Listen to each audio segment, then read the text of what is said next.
Welcome to today's deep dive. It is a genuine privilege to have you here with us again. Yeah, we have a really custom-tailored exploration lined up specifically for you today. We do. We're diving into a comprehensive stack of source material, uh, primarily a remarkably detailed Wikipedia article detailing the East African campaign of the First World War. Right. Our mission today is to explore this massive and honestly largely forgotten theater of that conflict. It really is forgotten. I mean, Yeah. we are looking at this bizarre, years-long guerrilla chase across the African continent. And on the surface, it reads almost like an adventure novel, full of unbelievable naval cat-and-mouse games and impossible jungle treks. But as we comb through these sources, we're going to uncover a staggering, devastating human cost. A cost that traditional histories have frequently swept under the rug. Okay, let's unpack this. To truly grasp the scale and the sheer unlikeliness of this campaign, we need to set the stage. Look at the map as it existed in 1914. We were talking about German East Africa, right? Yeah. Exactly. This was a sprawling colonial territory encompassing what we now know as modern-day Rwanda, Burundi, and Tanzania. And the landmass we are dealing with here covered an astonishing 384,180 square miles. Which is an immense amount of territory to defend or attack. To put that into perspective for you, that footprint is almost larger than the entire eastern seaboard of the United States. Yeah, and this wasn't paved terrain either. Not at all. It was an intimidating expanse of dense bush, towering mountain ranges, and vast unmapped lakes. Precisely. And stepping into this sprawling, wild landscape is the central commander of the German forces, Lieutenant Colonel Paul von Lettow-Vorbeck. When the war broke out in 1914, Lettow-Vorbeck assessed his strategic reality. He looked at the vast resources of the British Empire surrounding his territory and understood immediately that a conventional military victory was a mathematical impossibility. He knew he couldn't win a traditional war of attrition. No, he couldn't. So rather than attempting to hold territory or defeat the British outright, he adopted an entirely different philosophy. His strategy was to become the ultimate distraction. If we connect this to the bigger picture, we have to understand the nature of colonial militaries at the dawn of the 20th century. Right, they were not designed to fight the mechanized modern armies of foreign world powers. Exactly. They were essentially paramilitary police forces, meant for suppressing local domestic unrest and maintaining colonial authority. So when hostilities began, the German colonial military, known as the Schutztruppe, was remarkably small. Very small. They initially fielded only 260 European personnel and roughly 2,470 African soldiers. Who were known as Askari. Yes, the Askari. That is a tiny contingent, Yeah, especially when you consider the millions of men mobilizing simultaneously across Europe. it is. And the Askari were the absolute backbone of this force. These were highly trained professional indigenous soldiers who knew the terrain intimately. They were. Without the Askari, Lettow-Vorbeck's strategy would have collapsed in weeks. His overarching goal was asymmetric warfare in its purest form. He wanted to draw Allied troops, financial resources, and precious logistical supplies away from the primary theater of the war. The Western Front in Europe. Right. He reasoned that every single British soldier deployed to hunt him down and every pound sterling spent shipping ammunition to the African bush was a resource directly denied to the Allies fighting Germany back home. To force their hand, he began threatening critical infrastructure, specifically targeting the vital British Uganda Railway. He gave the British no choice but to commit forces to neutralize him. But the sources highlight a fascinating logistical hurdle for the Germans right out of the gate. Oh, the equipment. Yeah. We know they were cut off from resupply, but they were also fighting with severely outdated equipment. They were stuck using obsolete Model 1871 rifles, Now, the defining characteristic of those rifles is that they used black powder. which is a tactical nightmare for a guerrilla force trying to stay hidden. It is a severe liability. In an evasion and ambush campaign, stealth is your primary weapon. But every time a German soldier pulled the trigger on one of those older rifles, it produced a thick, heavy cloud of white smoke. Instantly telegraphing their exact position to the enemy. Yet despite those limitations, they managed to survive and evade capture through relentless movement. The Allies, however, believed they could crush this distraction quickly and decisively. And that brings us to their first major attempt to force a conventional battle. Here's where it gets really interesting. In November 1914, the British command devised what they thought was a straightforward plan. They aimed to capture the coastal city of Tanga to secure the local railway and establish a foothold. To accomplish this, they deployed the British Indian Expeditionary Force B. On paper, it looked like a guaranteed steamroller of a victory. The British forces outnumbered the German defenders 8-1. An 8-to-1 advantage in military terms should be overwhelming. But the reality on the ground proved completely different. It was a catastrophe for the attacking force. The British troops were poorly coordinated and largely unprepared for the realities of dense bush warfare. Superior numbers mean very little if you cannot maneuver them effectively. The German defenders, leaning heavily on the expertise of the askari, utilized the terrain to their absolute advantage. They forced the British into fierce, close-quarters engagements where traditional formations fell apart entirely. The outcome was so disastrous that the British official history refers to the Battle of Tanga as one of the most notable failures in British military history. It was a profound humiliation that immediately set the tone for the years to follow. The British command realized they were not dealing with a brief colonial skirmish. This was going to be a grueling, protracted grind. And that grind forced incredible, often surreal tactical innovations from both sides. Particularly when it came to securing the waterways. The naval engagements in this theater are truly some of the most unusual of the entire First World War. Take the situation with the German cruiser, the SMS Königsberg. The sources paint such a vivid picture of this ship. At the outbreak of the war, the Königsberg was operating in the Indian Ocean, harassing commercial shipping. But to evade the overwhelming might of the British Royal Navy, the commander made a highly unorthodox decision. He sailed this massive, deep-water cruiser directly into the twisting, muddy, jungle-covered waterways of the Rufiji River Delta. It essentially disappeared into the vegetation. The British knew it was there, but they couldn't simply sail their heavy battleships into a shallow river delta to destroy it. It became a bizarre standoff. To solve the problem, the British Admiralty had to construct and transport 2 shallow draft monitors. Specialized, flat-bottomed vessels equipped with heavy 6-inch guns. Right, all the way from England.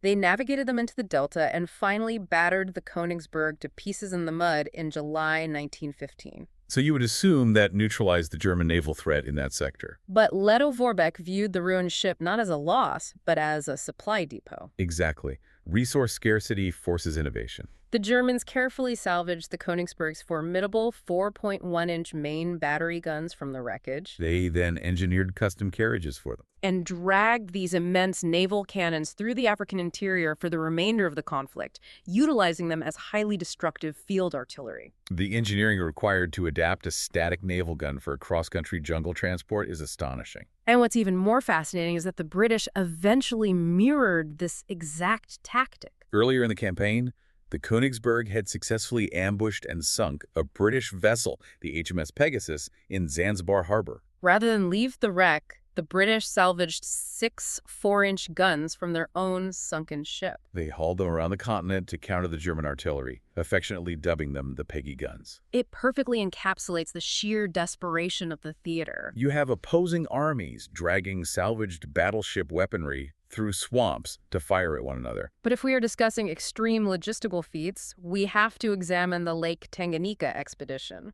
Lake Tanganyika is a critical strategic asset.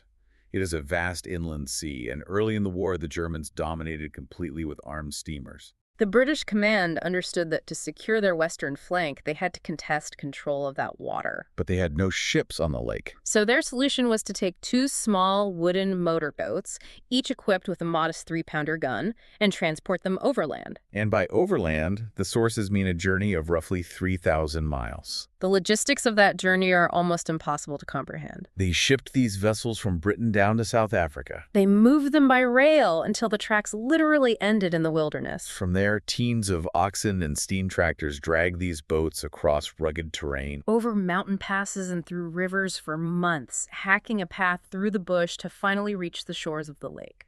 And the names bestowed upon these 2 vessels were the HMS Mimi and the Tutu. It sounds whimsical, almost like characters from a fable. But their impact was entirely serious. Against all odds, these 2 little motorboats managed to outmaneuver and capture a German armed ship called the Kingani. Which, fittingly for this theater, the British immediately pressed into their own service and renamed the HMS Fifi. The history of the Kingani itself is a great example of the fluid nature of this war. Before its capture on Lake Tanganyika, that specific ship had been operating on Lake Victoria. The British had previously intercepted it there and stripped it of its weaponry, officially noting they had removed its teeth. But the Germans had rearmed it for Lake Tanganyika, giving it teeth once again, only to lose it to the Mimi in Tutu.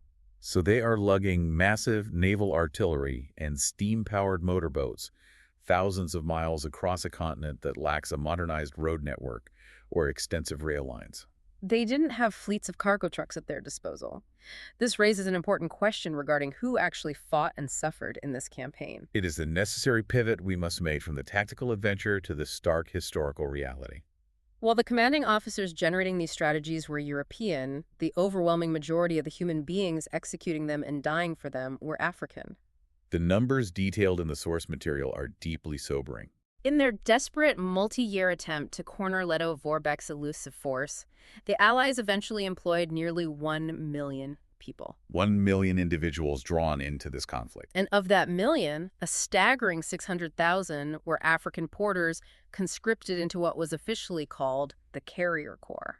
To understand why a carrier corps of that magnitude was necessary, you have to look at the environmental biology of the region. The tsetse fly is endemic to large portions of East Africa. The diseases carried by the tsetse fly are rapidly fatal to traditional beasts of burden. Horses, mules, and oxen brought into the region quickly perished. Therefore, the only viable method to supply a moving army was raw human endurance. Which meant hundreds of thousands of men were forced to carry heavy loads of ammunition, artillery shells, and rations on their heads and backs. They marched for thousands of miles through swamps, over steep gradients, and through dense, unforgiving terrain. The physical toll was absolute devastation. Of the African porters utilized by the British forces, over 95,000 died. That represents a 20% mortality rate for the entire carrier corps. The vast majority of these men did not die from combat wounds. They perish from severe malnutrition, total physical exhaustion, and rampant outbreaks of diseases like dysentery and malaria. It was, for all intents and purposes, a relentless death march to sustain a war that had been imported to their shores. And what makes reading through these sources so difficult is the documented callousness of the colonial authorities regarding this loss of life. There is a specific quote from a colonial office official at the time that we need to highlight. It lays bare the systemic racism and the total disregard for human life inherent in the colonial system. Analyzing why this immense casualty rate didn't spark a massive public outcry in Europe, the official noted something horrible. This is a direct quote from the source. They said the campaign didn't become a scandal only because the people who suffered most were the carriers. And after all, who cares about native carriers? It is a chilling historical record. It strips away any romanticism surrounding the campaign. And tragically, the suffering extended far beyond the men conscripted into the Carrier Corps. The civilian populations across the entire region bore an even heavier burden. Because Lettow-Vorbeck was entirely cut off from outside supply lines, and the Allied forces pursuing him were stretching their own logistics to the breaking point, both armies relied heavily on what military terminology calls living off the land. But in practice, that simply means systematic requisitioning. It means looting. As these armies moved constantly to avoid static battles, they stripped local farming communities of their food reserves, their livestock, and their seed crops. They consumed everything in their path. When you combine that relentless years-long military requisitioning with a period of severe poor rains in 1917, the inevitable result was a catastrophic man-made famine. The estimated civilian toll is horrific. The sources indicate at least 365,000 civilian deaths resulting directly from war-related causes, primarily starvation and subsequent disease. So while military academies might study Lettow-Vorbeck's tactics as a masterclass in guerrilla evasion, it is crucial to recognize the true cost. That this strategy was fundamentally built upon a foundation of profound, unremorseful civilian devastation. It is the defining paradox of the East African campaign. The tactical brilliance cannot be separated from the humanitarian disaster it caused. And the disconnect between the harsh reality on the ground and the narrative constructed around the campaign only became more extreme after the global conflict finally ended. Which brings us to the strange, lingering conclusion of this deep dive. The First World War officially ended in Europe on November 11, 1918, with the signing of the Armistice. The guns on the Western Front fell silent. But the war in Africa did not stop. The German forces had no radio contact with Europe. By late 1918, Lettow-Vorbeck had pushed his surviving troops deep into northern Rhodesia. He was entirely isolated from the geopolitical collapse of his own nation. He had no knowledge that the Kaiser had abdicated or that the German Empire had essentially ceased to exist. In fact, on November 11th, he was actively preparing an assault on a British rubber factory in Kasama to secure supplies. It wasn't until November 12th, a full day after the European Armistice, that a solitary British dispatch rider on a motorcycle managed to track down the German column. He presented them with a telegram announcing the cessation of hostilities. You have to imagine the profound disorientation of that moment. You have been fighting a desperate running battle through the wilderness for 4 years, only to have a random messenger inform you that the empire you are fighting for has surrendered. The sources note that Lettow-Vorbeck initially suspected it might be an elaborate British bluff to force a surrender. However, as more information trickled in, the reality became undeniable. He formally marched his remaining forces into Abercorn and unconditionally surrendered to the British on November 25th, 1918. That is 2 full weeks after the war had concluded everywhere else on the globe. What's fascinating here is how a shattered society manipulates history to salvage its pride. Because Lettow-Vorbeck did not fade into obscurity as a defeated commander. When he returned to Germany in 1919, the country was in ruins. The economy was collapsing, the society was fractured, and the national psyche was deeply traumatized by the loss of a war they had been assured they would win. The German public and the political establishment were utterly desperate for any semblance of a hero. And Lettow-Vorbeck provided the perfect canvas. They seized on the fact that his specific force had not been explicitly beaten on a European battlefield. They even organized a massive victory parade for him, allowing him to march his troops in their tropical uniforms right through the Brandenburg Gate in Berlin. The narrative they meticulously constructed around him centered on a specific phrase, Im Feld unbesiegt, which translates to undefeated in the field. The implication was that his army was militarily invincible and had only laid down its arms because weak politicians back in Europe had capitulated. That is an incredibly dangerous manipulation of the facts. Modern historical consensus, supported heavily by the source material we are reviewing, pushes back firmly against that myth. Lettow-Vorbeck did not negotiate a strategic withdrawal. He surrendered unconditionally. He was completely out of supplies, his men were suffering, and he was cornered. It was an impressive tactical evasion over 4 years, but it was absolutely not a strategic victory. Yet the truth of his surrender was entirely overshadowed by the utility of his myth. That specific narrative of the undefeated African army was heavily weaponized by right-wing officials in Weimar Germany and subsequently by the Nazi Party. They used Lettow-Vorbeck's campaign as foundational evidence to support the stab-in-the-back myth. This was the toxic conspiracy theory claiming that the German military did not lose World War I on the battlefield, But was instead betrayed by domestic civilians, politicians, and marginalized groups on the home front. It demonstrates how historical events can be stripped of their context and repurposed to fuel dangerous political agendas decades later. It really does. So what does this all mean? If we synthesize the vast amount of material we've covered today, we see a complex, multi-layered history. On one level, we have a tiny military force that utilized sheer adaptability and constant movement to tie up nearly 400,000 Allied troops. We have the surreal imagery of naval guns dragged through the jungle and motorboats hauled across continents. But the true lasting legacy of the East African campaign is not found in the tactical ingenuity. It is found in the immense, historically marginalized sacrifice of hundreds of thousands of African civilians and porters who were consumed by a European war fought on their soil.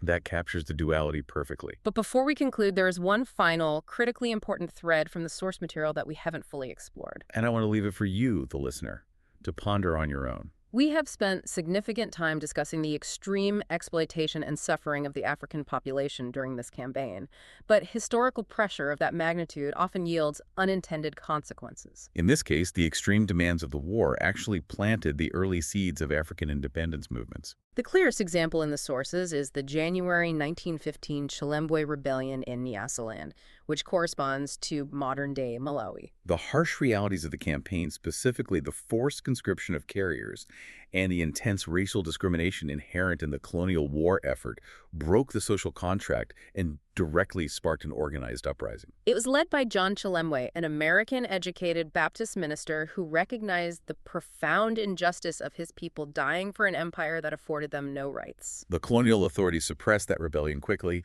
and Chilemwe was killed, right? Yes, the military response was swift and brutal, but as a historical marker, it was a watershed moment. It demonstrated clearly that colonial subjects were not going to absorb this level of exploitation indefinitely. It shifted the consciousness of the region. And it leaves us with a powerful question for you to mull over as we wrap up. Did the extreme exploitation, the forced labor, and the brutal demands of the First World War accidentally forge the very resistance movements and political awakenings that would, decades later, successfully dismantle those same colonial empires? Did the empire's desperate demand for survival in 1914 guarantee its eventual collapse? That is a profound thought to leave on. Thank you so much for joining us on this deep dive. It is an honor to explore these complex, fascinating, and vital chapters of our shared past with you. Keep questioning history, keep looking beyond the traditional narratives, and we will see you next time.